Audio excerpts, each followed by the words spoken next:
We'll start by chanting Om 3 times, followed by the invocation shlokas. Om.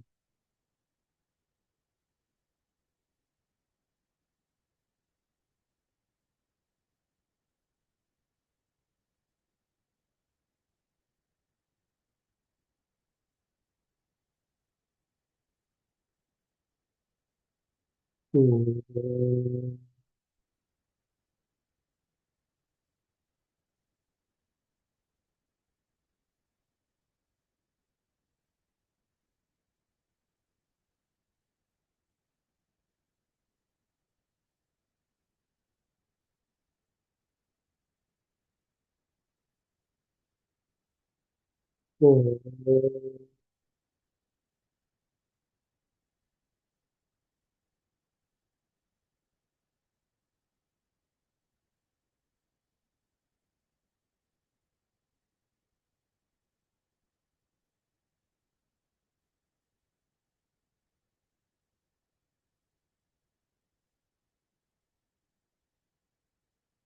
Om Sahana Vavatu Sahanau Bhunaktu Sahaviryam Karavavahai Tejasvinavadhitamastu Ma Vedvishavahai. Om Shanti Shanti Shanti. समस्त जन कल्याणे निरतं करुणामयं नमामि चिन्मयं देवं सद्गुरुं ब्रह्मविद्वरं सद्गुरुं ब्रह्मविद्वरम्. As we are covering Drg Drsya Viveka, can one of you please go off mute and repeat the first shloka after me, the Mangalacharanam verse? Rupam Drishyam Locanam Druk Rupam Drishyam Lochanam Drik Tadrishyam Druktu Manasam Tat Driktu Manasam Drishyadhivrittaya Sakshi Drishyadhi Vrittayah Sakshi Drugeva Natu Drishyate. Drikev Natu Drishyate. So what we are covering is that we have seen 6 types of samadhis, right? And why do we need these samadhis? Because we understand that the nature of Srishti is that it is within Brahman, right?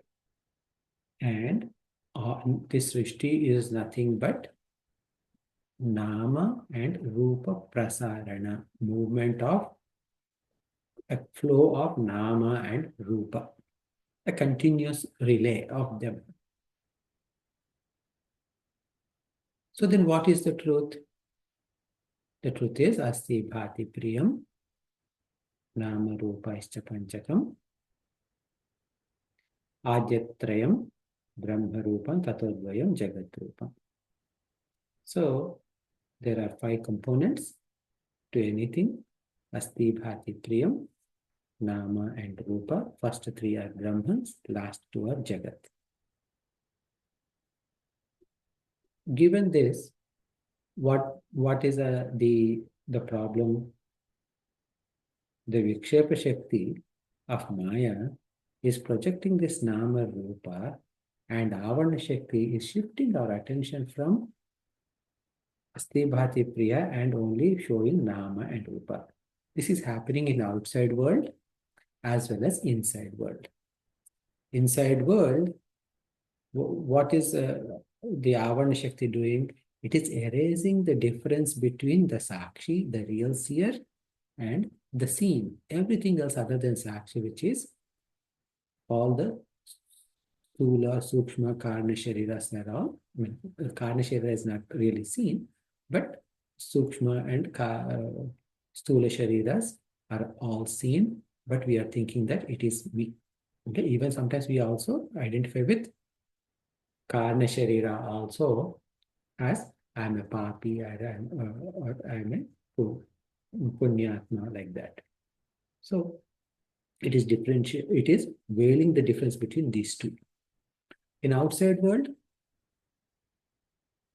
everything that I see has got this five, but it is veiling it is actually turning our attention from Asti Bhati Priyam to Nama Rupa. So because of that, external based meditation has to be done, internal based meditation has to be done. Externally, when we do focus on the existence aspect, Asti aspect, whenever we see something outside. Whenever we see inside, whenever we do meditation based on inside, focus on the Chaitanya aspect. Now, when we do that, what happens is eventually, both from internal side as well as external side, we will reach the Nirvikalpa Samadhi. Okay? When we are able to reach Nirvikalpa Samadhi both from internal side as well as external side, then that means that we are successful in fulfilling the purpose of our human life. We will become Kruta Krutya, means everything that needs to be done has been done. Okay, so now what is the result of this is what we were looking in our last session. So that is verse number 31. It says, Bhidyate Hrudaya Granthihi Chidyante Sarva Samshayaha Cheyante Cha Asya Karmani Tasmin Drishte Paravare. Okay? And here we started by looking at the meaning of Paravare. So Paravara has got two words, Para and Avara.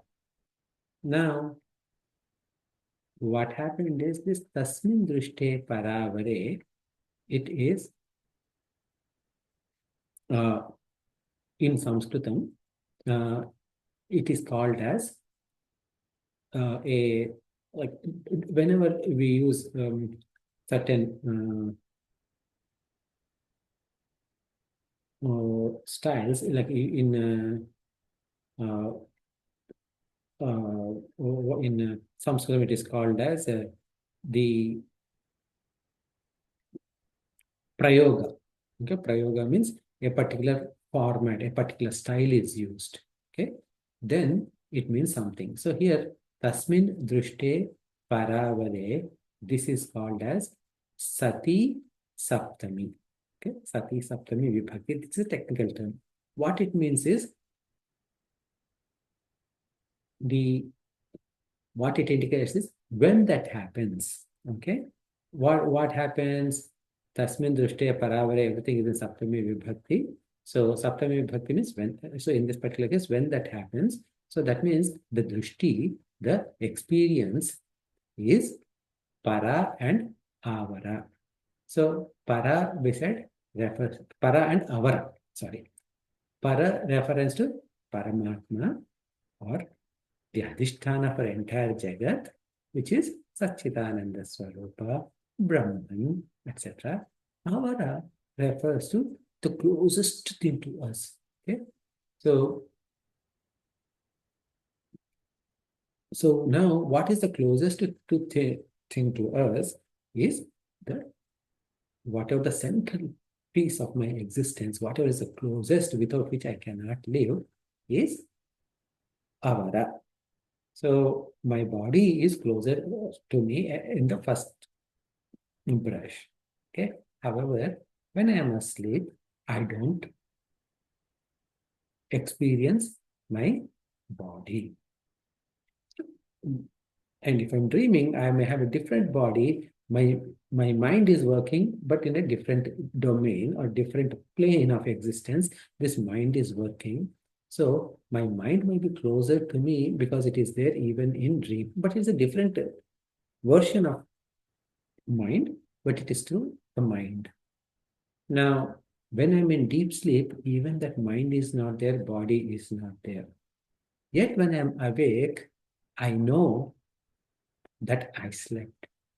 So that means there must be some kind of a mechanism when I'm in deep sleep. Somewhere something has been recorded and told to my waking self that I slept well. So how is that possible? Is through something called, actually technically it is through a vritti of that happens in deep sleep in Karni Sharira. Okay, it's a Karni Sharira vritti that actually passes this information. But what was it that there in the deep sleep because of which this knowledge came is whatever is enlivening my daylight, meaning like my waking state, is also enlivening my dream state, is also enlivening my deep sleep state. So the Jagrat, Jagrat, Swapna, Sushupti, all of them are enlivened by the fourth state, which is Turiya. And that Turiya, okay, which is none other than Atma, is closest to me because no matter what state I am, that is always there. Now, and here, Paravara is whenever we say Rama, whenever we need to say Rama Lakshmana, right, or two things, we'll say Rama and Lakshmana, hydrogen and oxygen, like that. Okay, so that and is there in English.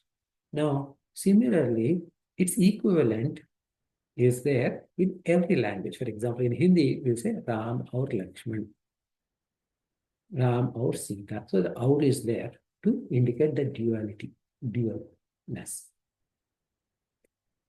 Now, in Sanskritam also, that indication should come as para and avara together. It should be paravarav. However, it is paravara as is, and only because of Sattva Bhakti it is paravare. So that means that it is indicated both, even the two things are there. There is only one thing is shown. That means paravara is only one. That means para, Brahman, and avara Atman is one and the same. So here the Jiva Brahma Aikyata is being indicated. So now what happened? Tasmin Drishte Paravare. When that happens, when you have the experience that Aham Brahmasmi, this Jiva is Brahman alone, what happens? Bhidyate Hridaya Granthi. Chidyante Sarva Samshayaha. Kshiyante Chasya Karmani Tasmin. So this is all said. So now what happened? Hridaya Granthi. Okay, so there are three things it is said. Bhidyate Hridaya Granthi.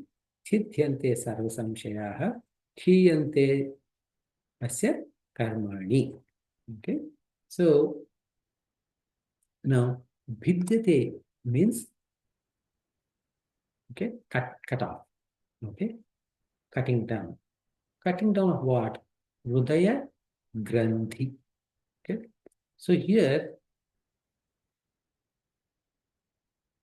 Hridaya, Hridaya actually has got two words in there. Hrut and Ayam. Okay, Ayam means this. Hrut is, okay, the one that is closest to me. Now, what happened is that as an unrealized person, as a lay person, what happened is this Hridayam, this has become Hrut. Okay, so that means what happened is here, this Hrut is referring to Ahankara because I'm identifying myself with my Ahankara. So in this case, Ahankara, Mana, Buddhi, all of them together. Okay, so this Hridayam, and then what I'm thinking, this Hrut is this is closest to me. When we say it is referring to a mixture of Ahankara as well as self. Now, where did we hear this kind of thing before? The mixture of self and Ahankara. Do you remember like where we came across this in the past? write in this book, we got in actually verse number 7, it says, Chaya ahankara yoraikyam taptaya pindavan matam tadahankara tadatmya deha chetana tamagat. So what it says is that ahankara and chaitanya got mixed up. Okay, they're not mixed up. It appeared to be mixed up like fire and iron ball. This is something that we talked about a few weeks ago. Okay, so back when we were covering 6th and 7th shlokas. So what happened? Fire has no shape. Iron has no heat. But when they both came together, it appears as if it is a fireball where it appears fire has got a shape and or iron has got heat. Okay, so this happened because of Anyunya Adhyasa, because they both are so close to each other. It appears that their properties are exchanged. Okay, so in the same way, this whatever we have seen then in Shloka 7, that Anyunya Adhyasa is being referred here as Hudayam. Okay, it's a combination of Ahankara and Self. Now, this idea that Self and Ahankara has come together, that notion is cut down. Hridaya Granthi is referring to that notion where Ahankara is thinking that I am Self. That notion, that is Hridaya Granthi. In other words, again, based upon the same book what we have studied, we have Ahankara has got 3 types of tadatmyata. Karmaja tadatmyata, then sahaja tadatmyata, sorry, first one is sahaja tadatmyata, second is karmaja tadatmyata, and the third is bhrantija tadatmyata. So superimposition of based upon sahaja. Ahankara and self will rise together and saha will together. Ja means born. They rise together and they appear to go down together. Meaning whenever Ahankara rises, it appears self is also rising. The reality self is always up. Okay. But whenever Ahankara is rising, it self is experienced. Whenever Ahankara goes down, self is not experienced, but it is still there. That is, so hence you thought that they both are one and the same. That is Sahajatadagmata, which is fine. That doesn't have any problem. Karmajatadagmata is how long is this body is going to stay, or this entire Hridaya, like we said, right? It is mixture of mana, buddhi, chitta, ahankara, all of that you can think about. If that is the case, how long that is going to stay? Until this body is alive. The moment the body's prarabdha is done, body falls down, so all of this is already gone. But of course, when next body comes, along with next body, everything comes together again. So that is karma ja tadatmata, born out of karma. That's also we are not worried about. Third one is Brantija Tadatmata. This Brantija Tadatmata is based on delusion, where Ahankara is thinking, I am the self. Okay, that I am the self that is what being thought by Ahankara is the main problem. Okay, so this Hridaya Granthi, that is Hridaya Granthi.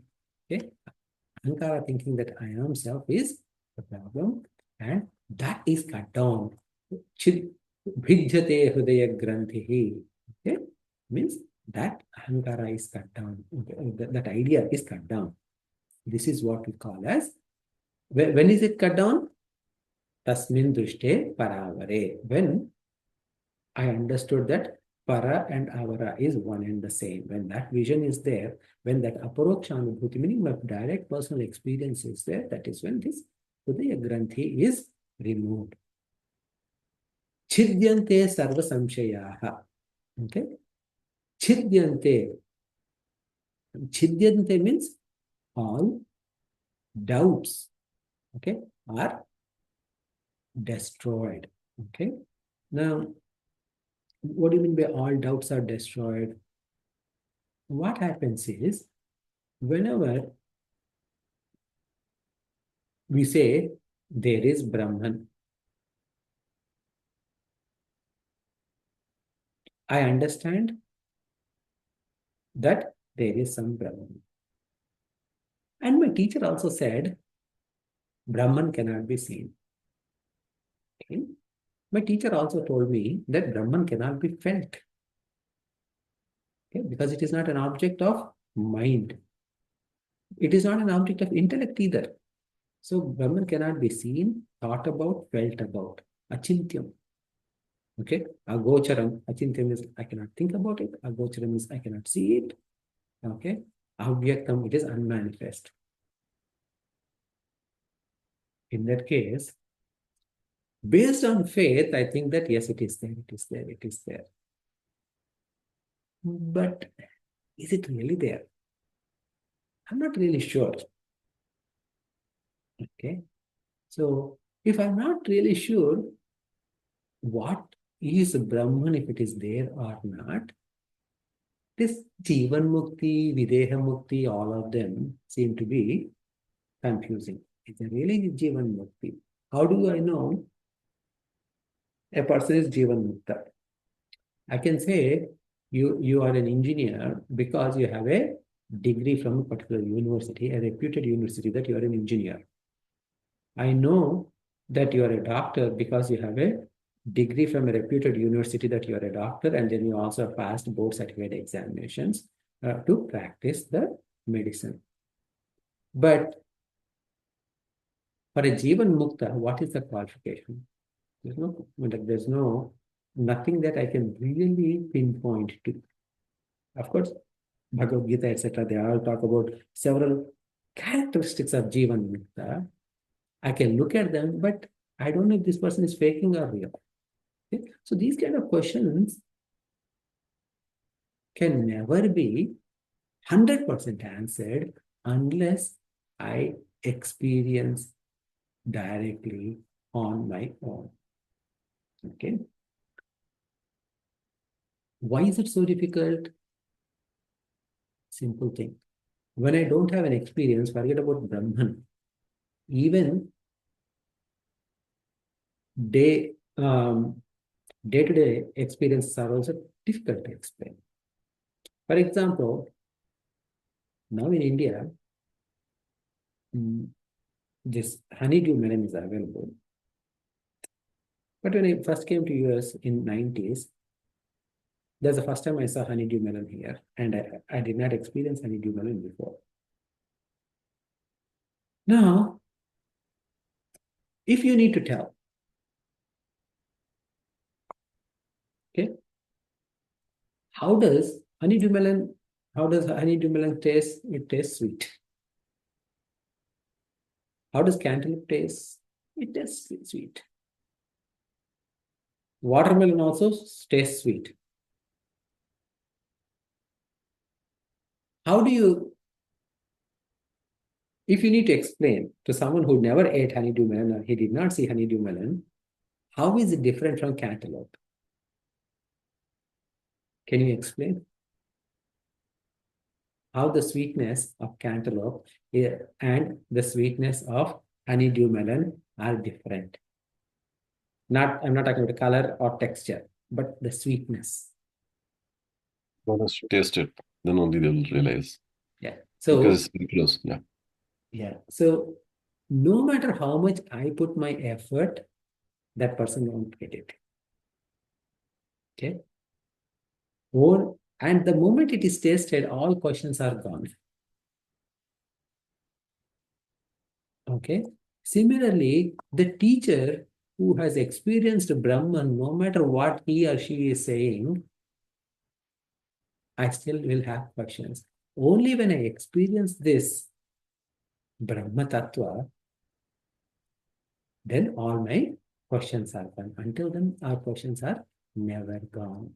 So when his drishti has become paravara, okay, where the Jiva Brahma Ekata is there, then there are no more questions. Okay, chidyante sarva samshayaha. And then, okay, not only that, okay, what is the third thing? Third thing is Kshiyante cha asya karmani. So Kshiyante means all they're reduced to zero. What? All karmas. Okay, so that means all future births are taken away. So that means Sanchita karma ended, Agami karma ended, as we studied in Tattva Bodha, right? And when that person dies, it is called as Videha Mukti. Videha Mukti means there are no more dehas. Dehas means bodies. So right now, you and I have got countless number of dehas already pre-produced, okay, pre-made for our future births based upon the good and bad things that we have done, okay, based upon our karmas. Okay, so Sanchita karma is there, Agami karma is there, based on that, so many bodies are lined up. Okay, so when this body falls down, okay, you're going to take this body followed by that body, followed by that body, like that.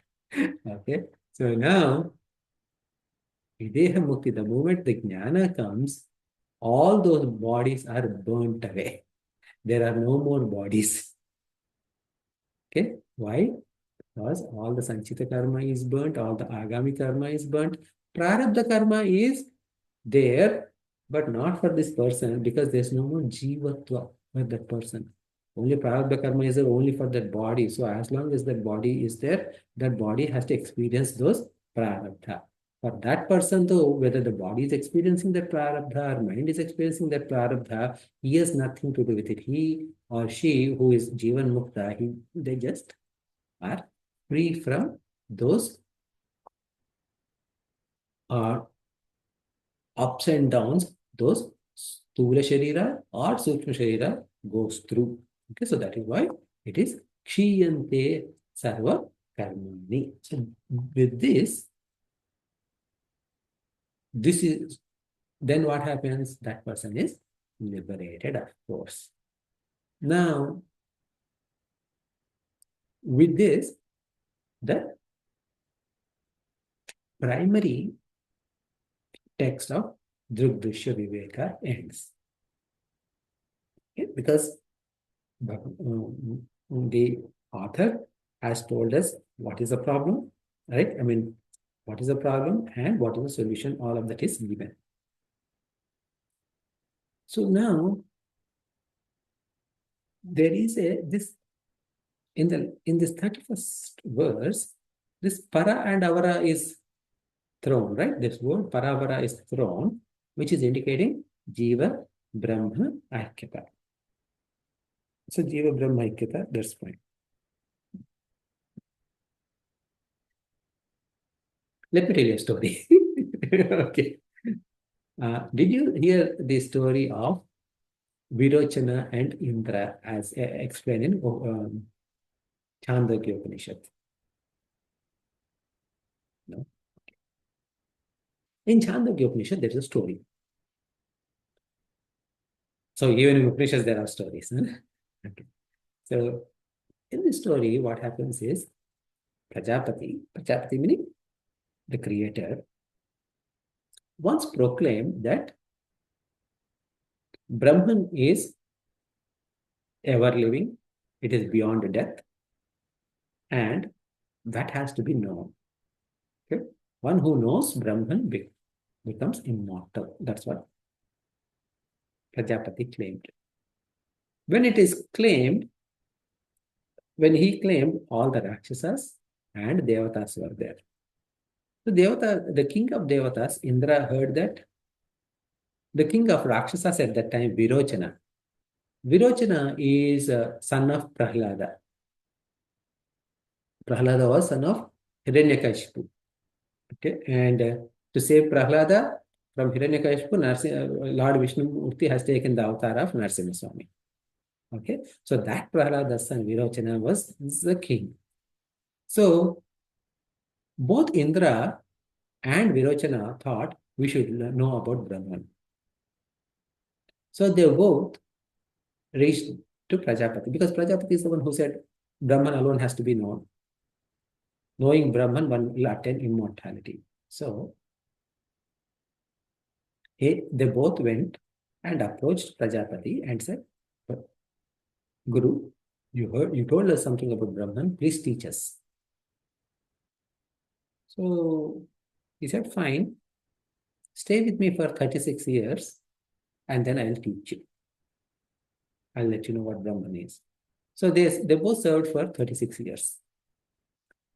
After doing the 36 years of service, they both approached and Prajapati said, go and take from the lake or the pond or water body, some water body that was there, take water and see reflection. Whatever you see in that is Brahman. So they both went and looked. And when they saw, what they saw in that water is their own reflection. They came to the teacher and said, hey Guru, we have seen our own reflection. And Guru said, yes, that is Brahman. They both left. When they both left, Virochana went away and he told his crew, that is like his asuras, rest of the asuras, look, children, I went and asked Prajapati and he showed me that okay, whatever I see in water, the reflection what I see is Brahman, and I saw my own self, as in like my own body, and he has confirmed that that is Brahman. So this body is Brahman. And then from then asuras became body consciousness and they were only interested in keeping their body happy. Now Indra, on the other hand, while he was going back, he had got a question. Wait a minute. I was able to see my reflection. If I was blind, I couldn't have seen my reflection. And when I die, there is no body. And Prajapati said it is immortal. So how can a dead body can be immortal? So he went back and asked this question. How can that be? So Prajapati said, okay, stay for 36 more years. And then later, after 36 years, he said, whatever you dream, that is Brahman. Indra started going back. And then he got a doubt. How can whatever is in my dream, that can be Brahman? No, it cannot be Brahman because my dream vanishes and the dreamer vanishes. So he goes back. Again, he says, okay, another 36 years. And then he says, whatever you experience in your deep sleep is Brahman. Then Indra again starts going back and gets the question, wait a minute, I don't even realize that when I'm in deep sleep, I don't even realize. How can that be Brahman? Okay, what is the point? How can I know Brahman when I'm not there? Okay, because in deep sleep I'm not there in Sushupti. So then again he goes. Again 36 years. Then the teacher says, all the things that I said was true. They're all Brahman. But the real Brahman is beyond all of these three. And then he gives the real explanation of Brahman. So in the first case, what happened? The reflection of Brahman is this body. Okay. So because even in this body, Brahman is there. So hence, this body is also Brahman. But that is partial explanation alone. That Brahman that you see in who is there in this body and because of which this body is functioning, even in dream, the same Brahman is helping you function. And the same Brahman is experienced even in deep sleep. But just like even though it is as chit, it is enlivening, it is giving, it is making you able to see both waking state, Jagrat, Swapna, and Sushupti, experience of Sushupti, even though you are not there. But it is untouched by these three, that as a Turiya, that is your true nature. When that is said, he understood and he went and he told the his rest of the Devatas. So hence Devatas become immortal. That is a story from Chandogya Upanishad. It's a long story to make a very small point. It is to transition into 30-second verse. Why? When this para avara has come, Jiva Brahma Aikyata, this concept has come, a lot of people, yes, this book ends here. Thank you. We are all set. Let's go. Bye-bye. But then, what happens is, some students do get a question. You are saying it is Jiva Brahma Aikyata. If I am Jiva, that means Jiva has got a birth and a death. If I am Brahman, one cannot be Jiva. So this Jiva and Brahman doesn't seem right. Jiva Brahma Aikyata, it doesn't seem right. So please explain, what is this Jiva Brahma Aikyata? That is a question that is raised by a student. And to address that question, what exactly is Jiva? What exactly is Brahman? What kind of Jivas are there? That is the purpose of going through verses 32 to 45. Okay, so that is the purpose of these rest of the verses. Okay? So I have shared the verses 32 to 45 with you. Were you able to download and see them? Yes, no? I have it from other source, but Okay, so from any source, it doesn't matter. Okay, yeah. as long as you have it. Yeah, I do have it, but I didn't make a copy of it to along with my notes, with my text. Oh, okay. Oh, yeah, the reason why I'm asking is that for chanting the next slok. So, okay. Okay. Let me. So I'll break down the 30-second verse. Okay, and we'll go from there. Avacchinna Chidabhasaha Trutiyaha. So these three words are there in the first.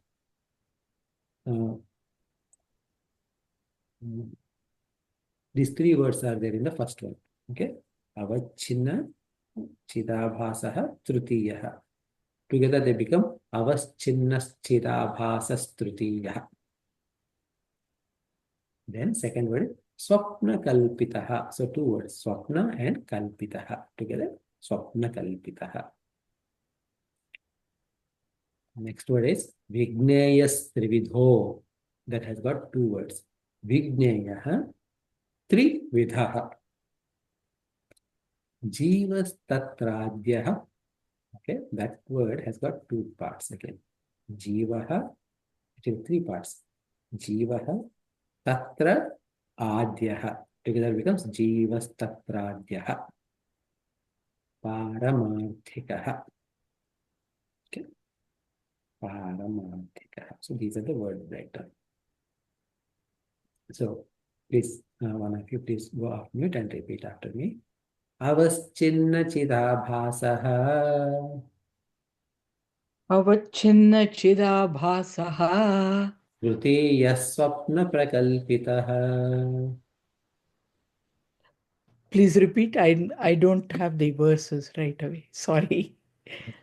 Trutiya Swapna Kalpitaha. द्वितीयः स्वप्न स्वप्नकल्पितः द्वितीयः स्वप्नकल्पितः तृतीयः तृतीय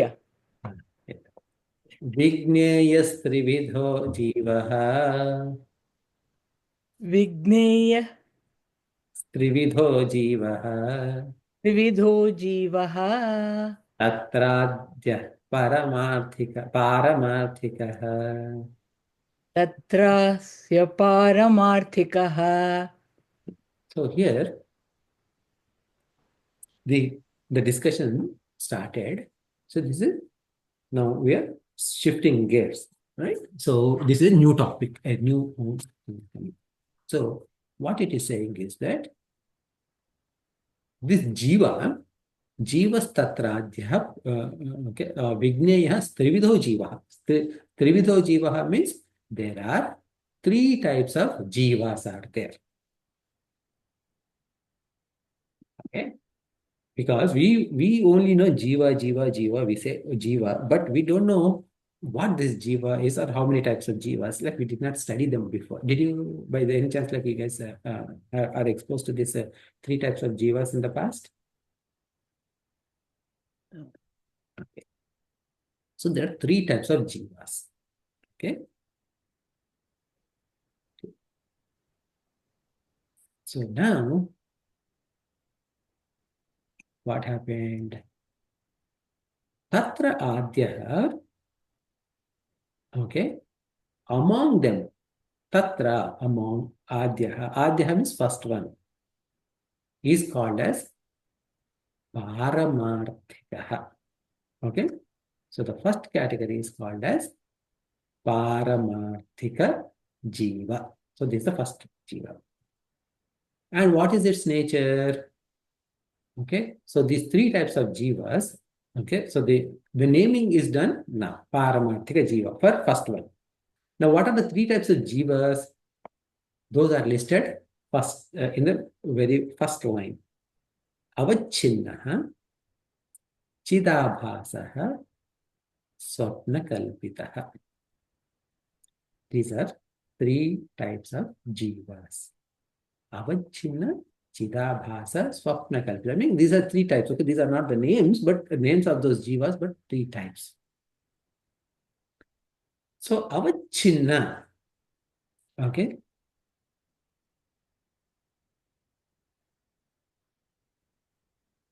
So, Avacchinna, what does Avacchinna means? Avacchinna means that which is unlimited, but yet appears as limited. So in Vedanta, we have different theories. Okay. Now, when you see, so there is a space. How many spaces are there? One. There's one space. This one space that is pervading everything is called as Mahakasha.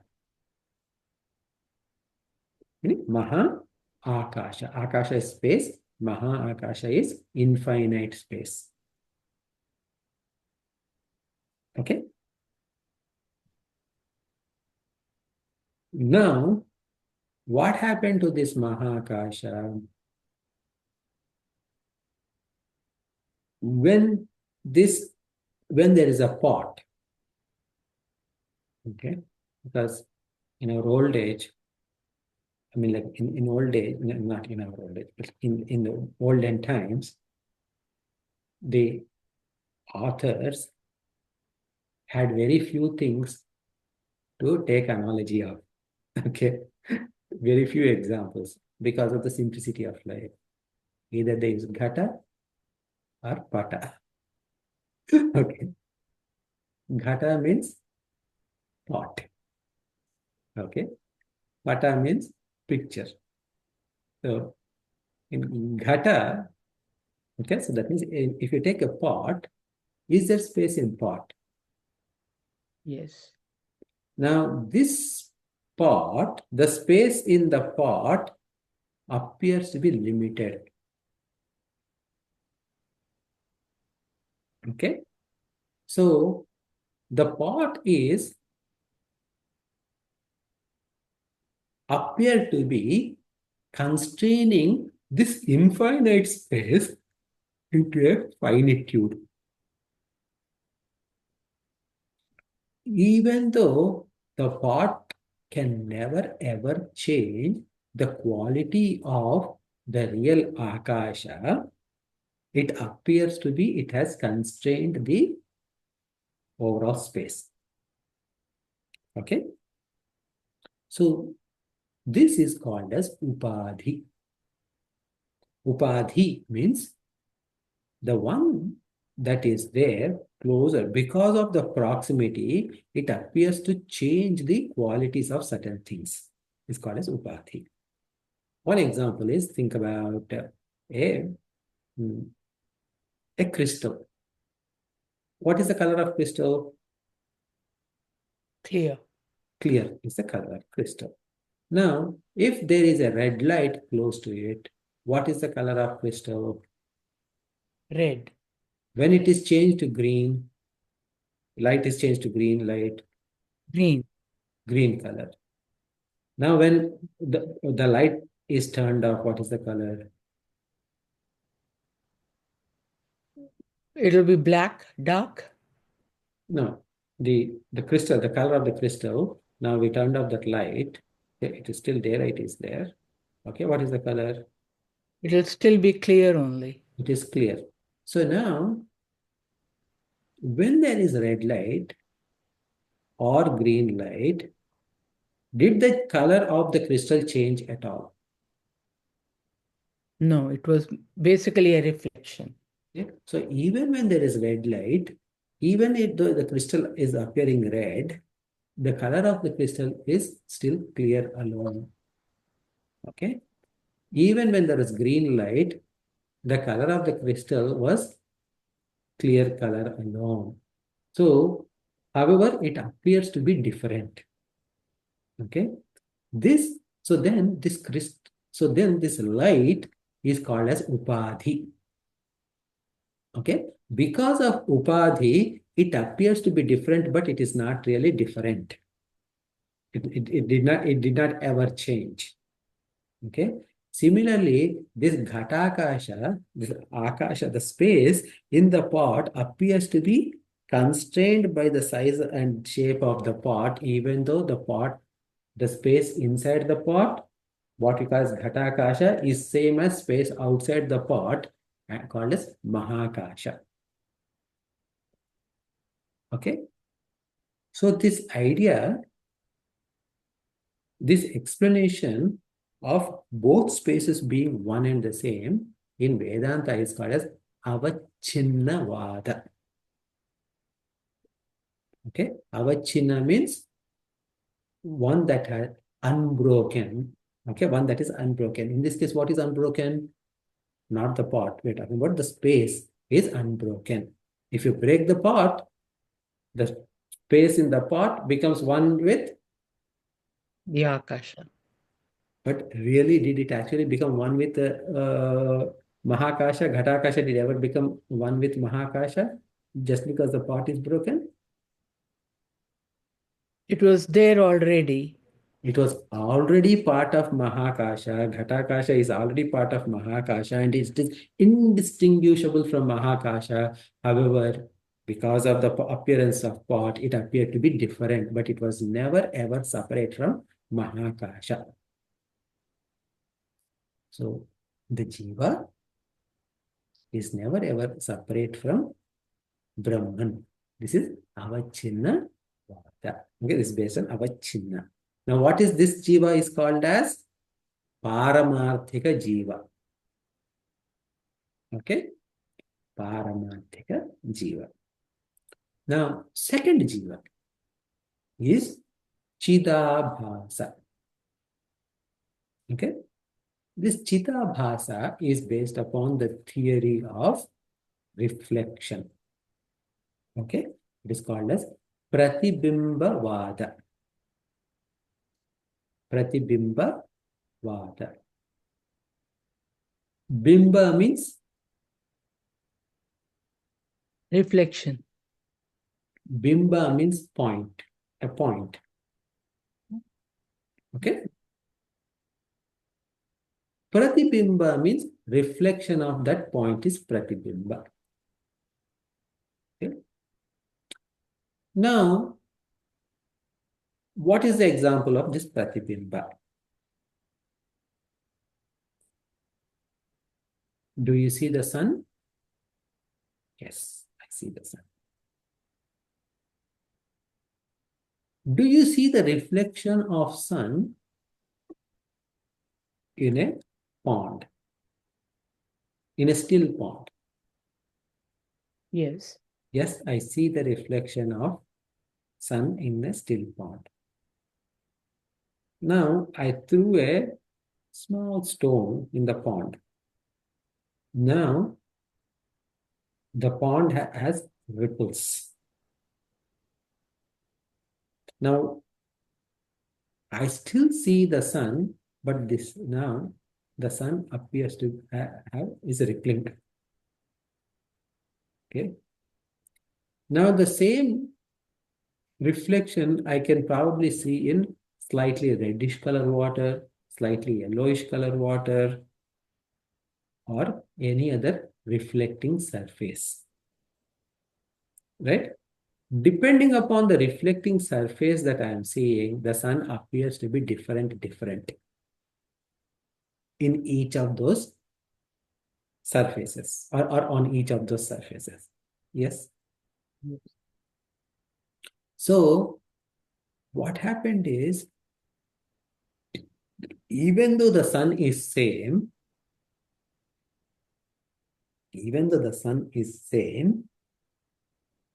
depending upon the medium in which it is reflected,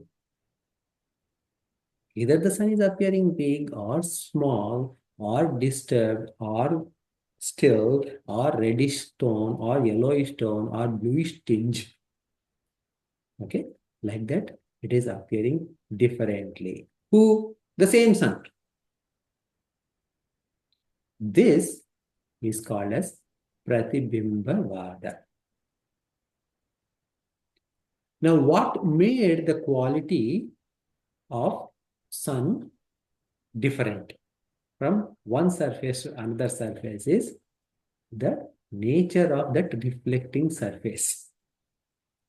Right? So again, this is the second type of Jiva.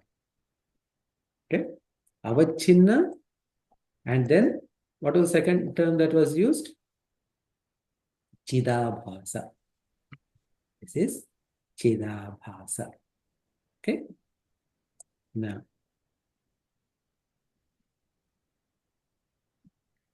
okay. Now,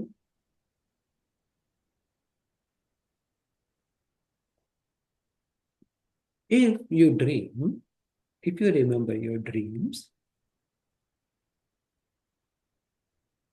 in different dreams, you are a different person. Okay. In different dreams, you are facing different situations. Sometimes they match waking reality, but sometimes they don't match waking reality at all. Okay. Right?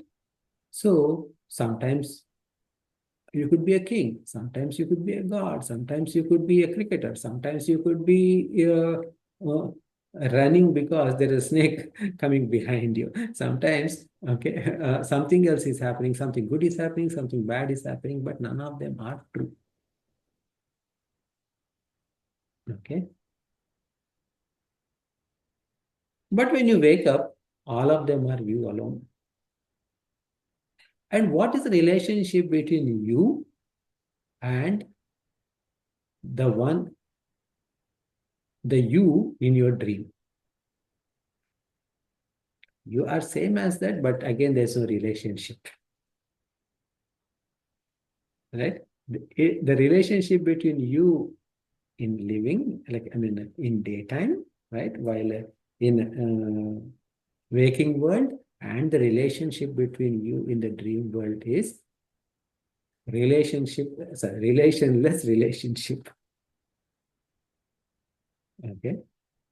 Your waking state has nothing to do with your dream state. Okay. So this is swapna kalpita. Okay. Swapna means dream. Yeah, I'll come. Okay. Kalpita means made up of dream. So this is a kind of like what do you call, like a unreal or imaginary jiva. So these are the three types of jivas. One is the first one is what you call as avaccheda. Second one is chidabhasa, and the third one is swapna kalpita. Now this avaccheda jiva is called as paramarthika jiva. Okay. So that is the meaning of this shloka. So now I'll pause here. Please go ahead with your questions. This is with reference to something that you said before, just before you started, the second last sentence. The about the relationship. Yeah, relationless relationship. Yeah.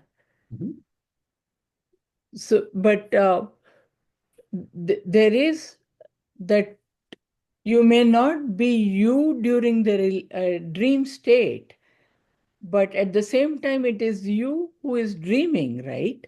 So there is some kind of a relationship there. That's why I said it is relationship still there, even though there's no relation. Okay. So how do you then this? How do you really explain to that? How do you explain that? We are saying that there are three types of jivas. This is the third type of jiva. That's all. Okay.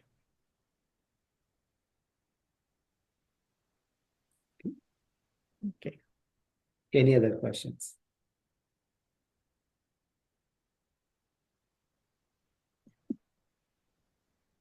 I've got to ponder over this by next week.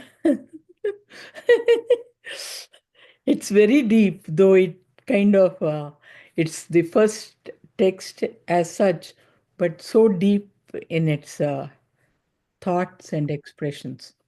It clarifies so many things. Yes, Rajiji. Your question? No.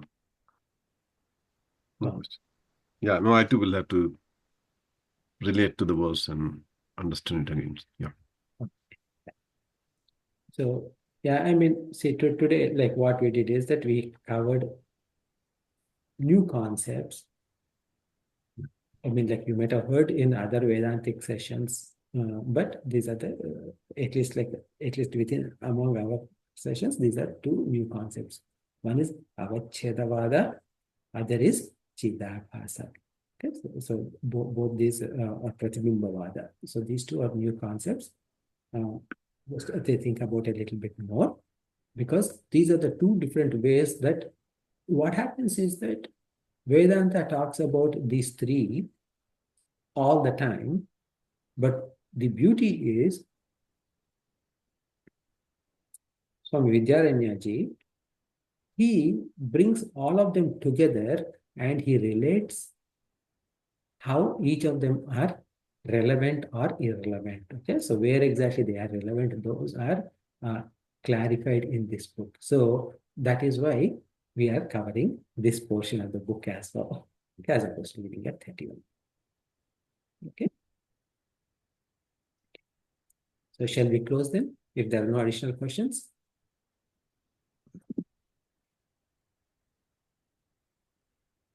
Oh.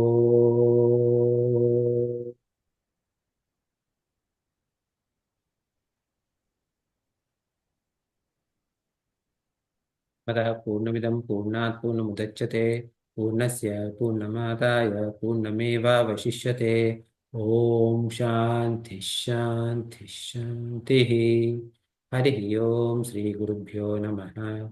हरिः ओम्।